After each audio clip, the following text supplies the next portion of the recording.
Sooma Ramadaanaa keessa dirqama seerota kana eeguu qabdaani. Meeqan keenyatu eegaa jira?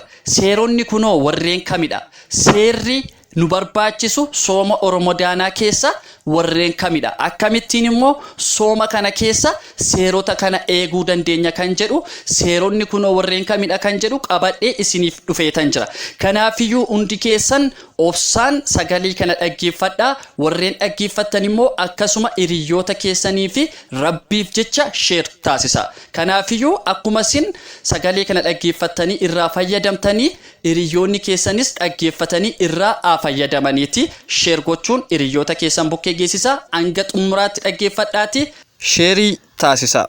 Egaan seerri inni jalqabaan seera kanadha jechaadha. Otuu soomni hin galiin jalqaba maal gochuu qabna? Dhiifama gaafachuu yookaan dhiifama gochuu qabna. Jireenya keenya keessatti dogongora garaagaraa raawwanneerra ta'uu danda'a, yookaan immoo namoonni gara keenyatti dhufanii dogongora nurratti raawwataniiru ta'uu danda'a. Gaafa kana eenyuyyuu haa ta'u eenyuyyuu yoo itti balleessinee jirratee imimmaan keenyallee hanga harcaasnutti, jilba keenyallee hanga jilbeenfannutti dhiifama gaafachuu qabna. Yookaan immoo yoo namni nutti balleesse dhiifama nu gaafate laphee keenyarraa, garaa keenyarraa dhiifama gochuu fi qabna jechaadha. Gaafa kana soomni nuti soomnu sooma gaarii yookaan immoo sooma Rabbi birattillee fudhatama qabudha kan nuti soomnu jechaadha. Haati keenya nutti balleessiteetta haa ta'u, immoo haadha keenyatti balleessineerra haa ta'u, akkasuma abbaa keenya faana wal dhabneerra ta'uu danda'a. Obboleessa keenya, obboleettii keenya duukaa, hiriyaa keenya duukaa, jaalallee keenya duukaa, abbaa manaa kee, haadha manaa kee, ollaa kee, fira kee fi kan kana fakkaatan ta'uu danda'a.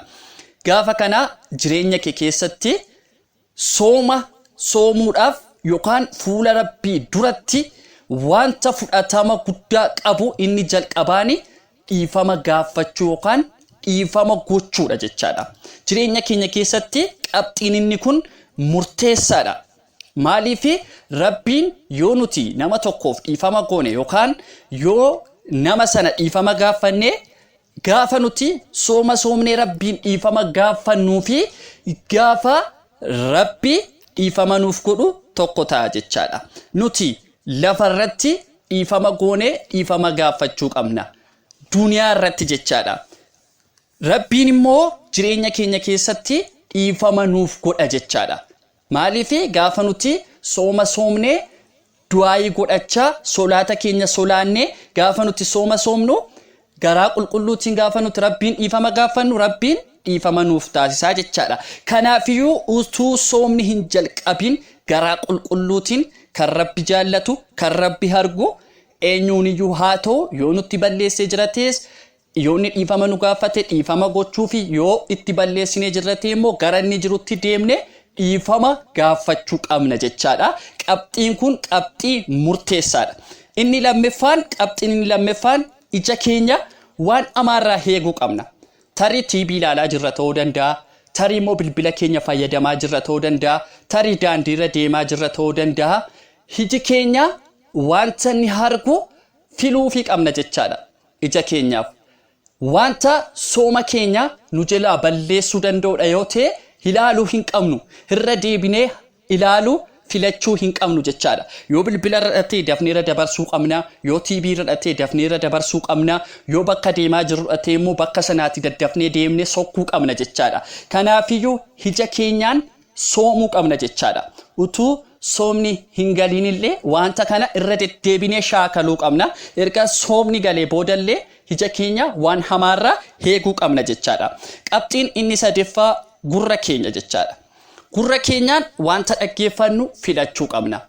Sirba ta'uu danda'a, diraamaa adda addaa ta'uu danda'a, hamii namaa ta'uu danda'a. Wanta namni dhufee nutti odeessu sanallee filachuu qabna. Sooma keessa jirra jennee irraa of qusachuu qabna jechaadha. Namni soomaa hin jirre yookaan namni soomaa jiru tokko yoo dhufee wanta hin taane yookaan immoo wanta Rabbiin hin jaallanne, wanta keerii hin taane, wanta Rabbiin nurraa hin taqabballe tokko yoo fidee namni sun nutti odeesse dhaga'uu hin qabnu jechaadha. guutummaa guutuutti gurra keenya isaaf laachuu hin qabnu jechaadha. Sirboota garaagaraa irraa of qusachuu qabna jechaadha. Sirbi karaa garaagaraa nutti dhufuu danda'a. Utuu TV ilaaluu nutti dhufuu danda'a. Utuu bilbila fayyadamnu nutti dhufuu danda'a. Utuu daandii deemaarra jirru daandii irratti sirboota garaagaraa banamuu ni danda'u yookaan wantoonni garaagaraa banamuu ni danda'u. Gaafa kana jechaadha gurra keenya wanta sanaaf laachuu hin qabnu jechaadha guutummaa guutuutti. Kanaafiyyuu irraa of qusachuu qabna jechaadha. Irraa of eeggachuu qabna. Gurra keenyaaf illee wanta ta'u filachuu qabna jechaadha. Gaafa kana soomni nuti soomnu sooma Rabbii duratti fudhatama qabu yookaan immoo Rabbii duratti jaallatama qabu ta'a jechaadha. Kanaaf hundi keenya iyyuu of eeggachuu qabna. Gurra keenyaaf illee wanta ta'u filachuu qabna jechaadha. Qabxiin inni arfaffaa arraba keenya.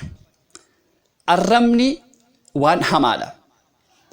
Wanta itti yaadnu yookaan wanta itti yaadiin dubbachuu dandeenya. Durumaayyuu arrabni utuu soomni hin galiin durayyuu waan hamaa dubbachuu danda'a yookaan immoo wanta hin taane wanta namarraa hin eegamne tokko raawwachuu danda'a. Wanta Rabbiin hin gammachiisne tokko dubbachuu dandeenya jechaadha. Kanaafiyyuu jecha dubbannu of eeggannoo guddaadhaan dubbachuu qabna jechaadha. Nama miidha, Rabbiin immoo miidha. Wanti inni dubbachaa jiru kun maalidha? Angam nama miidhuu danda'a? Angam nama gaddisiisuu danda'a jennee guutummaa guutuutti itti yaaduu qabna jechaadha. Arrabni keenya wanti nuti Rabbiin jennee kadhannu irrattirree murteessaadha arrabni jechaadha. Arraba keenya eeggachuu qabna gaafa dubbannu. Gaafa haasaa garaagaraa nama garaagaraa duukaarraa haasofnullee arraba keenya eeggachuu qabna. Hollaa duukaarraa ta'u, maatii duukaa ta'u, fira duukaa ta'u, hiriyaa duukaa ta'u, jaalallee duukaa ta'u, obboleessa duukaa, obboleettii duukaarraa haa ta'u. Wanta haasofnu arraba keenya eeggannoo guddaa gochuu qabna. Kadhaa keessatti illee yogguu du'aa godhannu keessatti yogguu solaannu keessatti arraba keenyaaf of eeggannoo cimaa gochuu qabna jechaadha. Qabxiin inni xumuraa yookaan qabxiin inni shaneeffaan qalbii keenya. Qabxiin kun baay'ee murteessaadha. Qalbii keenya yookaan yaada keenya sooma kana keessa sassaabuu qabna. Bakka garaagaraatti facaasuu hin qabnu. Bakka garaagaraa jiraachuu dandeenya. Maatiirraa fagaannee, hiriyaarraa fagaannee, abbaa manaarraa fagaannee, haadha manaarraa fagaattanii bakka garaagaraa kan jirtan qalbii keessan sassaabuu qabdu. Qalbii keessan Rabbii keessan qofaa irratti gochuu qabdu. Soomni Ramadaanaa kun sooma guddaadha. Sooma akka addunyaatti Rabbiin keenya nuuf kennedha waan ta'eef gaafa sooma kana soomnu jechaadha hundi keenya iyyuu qalbii keenya sassaabuu qabna. Qalbii keenya Rabbiif irratti qofaa xiyyeeffachuu qabna. Cubbuu hojjenne sana, dogongora kaleessa hojjenne sanaaf akka Rabbi nuuf dhiisuufidha kan nuti soomaa jirru miti. Kanaafiyyuu qalbii keenya sassaabnee yookaan yaada keenya sassaabnee gara Rabbii qofaa irratti xiyyeeffachuu qabna. Tarii wantoonni nu aarsan, wantoonni jireenya keenya keessatti gufuu nutti ta'uu danda'an nu qunnamuu ni danda'u. Wantoonni garaagaraa gara keenya dhufuu ni danda'u. Garuu qalbii keenya sassaabuu qabna. Qalbii keenya addii kaleessaa kaa'uu hin qabnu. Qalbii keenya hundumaa dursinee kan nuti irratti xiyyeeffachuu qabnudha. Yommuu kadhannu yookaan yommuu du'aa godhannu solaata keessatti illee qalbii keenya sassaabuu qabna jechaadha. Kanaafiyyuu qalbiin wanta hundumaa hin caala. Dhiifama gaafachuuf dhiifama gochuun illee qalbii keenya keessatti dhiifama sagaraarraa gochuu qabna. Ija keenyaan illee, gurra keenyaan illee, arraba keenyaan illee wanti kun arfan eessa jira? Qalbii keenya keessa jira. Kanaaf qalbii keenya seeraan eeggachuu qabna. Qalbii keenya qalbii Rabbiin gammachiisu yookaan immoo qalbii soomni keenya yookaan immoo du'aayin keenya ittiin fudhatamuu gochuu qabna jechaadha. Kanaafiyyuu wantoota kana yoo seeraan raawwanne soomni keenya sooma fudhatama qabu, sooma Rabbiin keenya gaaffii keenyaaf deebii ittiin nuuf kennudha waan ta'eef wantoota kana dirqama eeguu qabna jechaadha. Kanaafiyyuu adaraa kee kan dhageessee jirtu, kan sagalee kana dhageeffattee jirtu hiriyoota kee warreen kaaniifis sheerii godhi. Isaanis akkasuma itti fayyadamani. Isaanis akkasuma ittiin gara Rabbii isaaniitti haa dhiyaataniiti. Hiriyoota kee warreen afaniifis sheerii godhi.